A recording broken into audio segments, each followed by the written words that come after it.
Good day, ma'am. My name is Shane Bisibil, and now we will tackle about the chapter 9, Elias and Salome missing chapter of the Nole. So now we will tackle about who is Elias. So who is Elias? Elias is the pure-blooded Filipino in Jose Rizal's prime novel. Elias is also portrayed as a symbol of Filipino masses and their struggles against oppression, embodying their strength and determination. So Elias is the real hero of Nole Me Tangere, the pure-blooded Filipino in Jose Rizal's prime novel. Crisostomo and Ibarra and Maria Clara are of Spanish descent, and they are the protagonists in the novel. Elias also symbolizes his connection to nature and his resilience in the face of adversity. Elias also portrayed as a symbol of the Filipino masses and their struggles against oppression, embodying their strength and determination. How about Salome? So who is Salome? Salome was a young girl living in San Diego and the sweetheart of Elias. With her family hailing from Mindoro, Salome made the plans to return there after paying off the debt she inherited from her deceased mother. So why did Rizal deleted this chapter? So we have financial resources. Financial resources is Rizal lacked the funds to publish the entire manuscript he had written. He had to make cuts to reduce printing costs. Economic necessities. Economic necessities is the decision to delete the chapter was practically once forced by his financial circumstances at the time of printing in Berlin. Original content. Original content, the chapter was originally the 25th chapter of the Nole and provided background on Elias and his relationship with a young woman named Salome. So Rizal deleted the chapter because of financial situation. Ito ay nangyari sa Berlin dahil sa kakulangan sa pinansyal. When Rizal finishing touches, nalaman niyang madami ang papel na kanyang kailangan at alam niyang magiging mahal ang pagprinta nito. Kaya dahil sa kakulangan ng kanyang ipon, napagdesisyonan niya na palitan na lang ang manuscript. So binura ni Rizal ang isang buong chapter nang hindi nasisira ang story. At ang binura niya ay ang kwento ni Elias and Salome.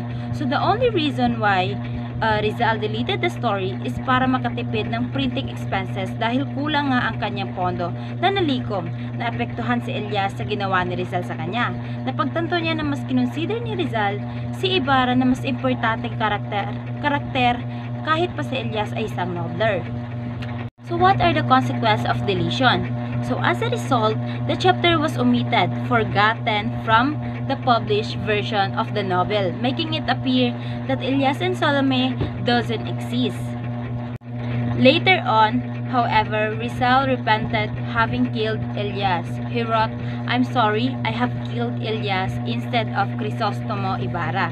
But when I wrote the Nole, my health was very bad, and I could never believe that I could write the continuation and talk about revolution. Otherwise, I would have preserved the life of Elias, a noble character, a patriot, unselfish and self-sacrificing, the necessary qualities for a man to lead the revolution. While Crisostomo Ibarra was an egoist who decided to provoke a rebellion only when he was injured through his property, his person, his love, and all that he held scared success cannot be expected for the enterprise of a man like that." Thank you. Hello ma'am and hello classmates. So this video is all about synopsis of missing chapter of Nole Me Tangere. In a Nepa hut by a placid lake, Salome is a winsome girl in her early teens. She was a bright camesa while waiting for Elias. She is described as a beautiful like wildflowers, whose beauty is revealed upon close examinations. Hearing footsteps, she set aside her sewing and meets Elias at the bamboo stairway. He carries firewood and bananas, handing a wiggling dalag mudfish to her. Isang nepa, malapit sa isang payapang lawa, si Salome ay isang dalaga na nagtatahi ng isang makulay na kamesa habang hinihintay si Elias. Siya ay inilarawan bilang maganda, tulad ng mga bulaklak, na tumutubo ng ligaw na ang ganda ay nakikita lamang kung titignan ito. Nang marinig niya ang mga yabag, itinigil niya ang kanyang pananahi at sinalubong si Elias sa hagdan ng kawayan. Dala ni Elias ang panggatong at saging at inabot niya ang gumagalaw na dalag o isdang putik kay Salome. Salome noticed her love, sadness, and tried to console him, inquiring about the picnic where Garcia's civil soldiers caused a disturbance while looking for him. Elias responds in a lighter-hearted manner, mentioning the many beautiful girls, including Maria Clara, the sweetheart of a rich young man from Europe.